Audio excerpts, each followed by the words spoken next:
Hi friends. Shri Sasi തരൂരിനെ അവഗണിക്കാൻ കേരളത്തിലെ കോൺഗ്രസ് നേതൃത്വം തീരുമാനിച്ചു. പ്രശ്നം എന്ന് പറയുന്നത് അദ്ദേഹം വ്യവസായ വകുപ്പിനെയും തദ്വാര കേരള ഗവൺമെന്റിനെയും പ്രശംസിച്ചു എന്നുള്ളതാണ്. അതായത് ഈ കഴിഞ്ഞ 18 മാസത്തിനുള്ളിൽ ഇവിടെ ഉണ്ടായ വ്യാവസായിക വളർച്ചയെന്ന് പറയുന്നത് പ്രശംസനീയമാണ് എന്നാണ് അദ്ദേഹം പറയുന്നത്. അദ്ദേഹം കണക്കുകളെയാണ് ഉദ്ധരിക്കുന്നത്. പക്ഷേ ഏത് കണ്ണുപൊട്ടനും അറിയാം കേരള ഗവൺമെന്റ് പറയുന്ന കണക്കുകൾ തികച്ചും അവാസ്തവമാണ്, പെരുപ്പിച്ച് കാണിക്കുന്നതാണ് എന്ന്.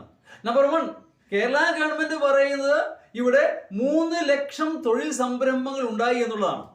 ശുദ്ധ അസംബന്ധം ഞാൻ പറയും. നമ്പർ 1, വ്യവസായ വകുപ്പ് പറയുന്ന ഈ സംരംഭങ്ങളിൽ പാതിയിലേറെയും മുൻപ് ഇവിടെ തന്നെ ഉണ്ടായിരുന്നതാണ്. അല്ലെങ്കിൽ തന്നെ ശ്രീ ബാലഗോപാലന്റെ വ്യാവസായിക സംരംഭം എന്ന് പറയുന്നത് ചായക്കട, മാടക്കട, പെട്ടിക്കട, മുറുക്കാൻകട, ബാർബർ ഷോപ്പ്, അവയൊന്നും വ്യാവസായിക സംരംഭങ്ങളല്ല, ഉപജീവന മാർഗങ്ങളാണ്. അത്തരം സംരംഭങ്ങളിൽ ഒരു ആവറേജ് തൊഴിലാളി കിട്ടുന്ന വേതനം പോലും വരുമാനം പോലും നടത്തിപ്പുകാരന് മുതലാളി കിട്ടുന്നില്ല എന്നുള്ളതാണ് യാഥാർത്ഥ്യം.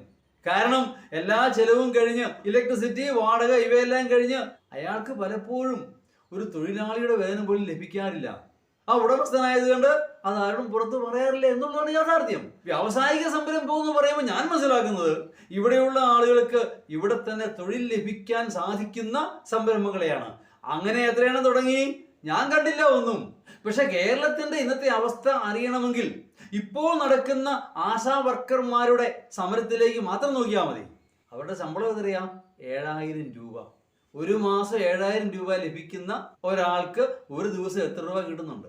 പക്ഷെ ഗവൺമെന്റ് പറയുന്നത് മറ്റു പല സംസ്ഥാനങ്ങളെ അപേക്ഷിച്ചും ഇത് വളരെ കൂടുതലാണ് എന്നാണ്.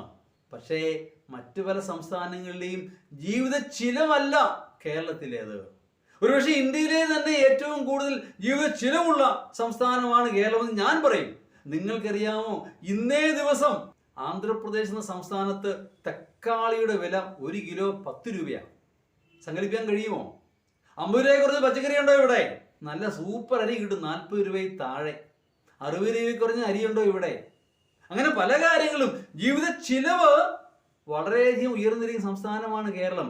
അങ്ങനെയുള്ള സംസ്ഥാനത്ത് ഒരു മാസം 7000 കിട്ടുന്ന ഒരാൾ എങ്ങനെ ജീവിക്കും?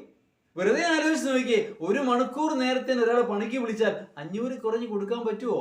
തന്തയ്ക്ക് വിളിക്കും. തീർച്ചയായിട്ടും അതെ, മിനിമം ചാർജാ അത്. അത് കുറഞ്ഞ് ഒരു പണിക്കാരനെയും കിട്ടുകയില്ല. ഒരു ദിവസത്തെ പണിക്ക് വിളിച്ചാൽ മിനിമം 1000 രൂപയിൽ കുറഞ്ഞ പരിപാടിയില്ല. അങ്ങനെയുള്ള സംസ്ഥാനത്ത് ഈ 7000 കൊടുത്തുകൊണ്ട് വല്ല കാര്യമുണ്ടോ? അവർക്ക് ജീവിക്കണ്ടേ? അതുപോലെ ഓരോ കാര്യങ്ങളും. അപ്പോൾ കേരളം മഹത്തരമാണ് എന്ന് വിളിച്ചു പറയുന്നത് ഓർക്കുക. ഇത് ഇവിടുത്തെ രാഷ്ട്രീയക്കാര് അവർ സംഭാവന ചെയ്തതൊന്നുമല്ല. മലയാളികള് മറ്റു പല സംസ്ഥാനങ്ങളിലോ ഇന്ത്യക്ക് വെളിയിലോ ഒക്കെ പോയി ജോലി ചെയ്ത് ആ പണം കേരളത്തിലേക്ക് അയക്കുന്നു. അത് കണ്ട് ഇവിടെ അടുപ്പ് പോകുന്നു. അതാരും മനസ്സിലാക്കുന്നില്ല. രാഷ്ട്രീയക്കാർക്ക് അവരുടെ രാഷ്ട്രീയ ലക്ഷ്യങ്ങളുണ്ട്. സാധാരണക്കാരൻ ഇപ്പോഴും പെരുവഴിയിൽ തന്നെ.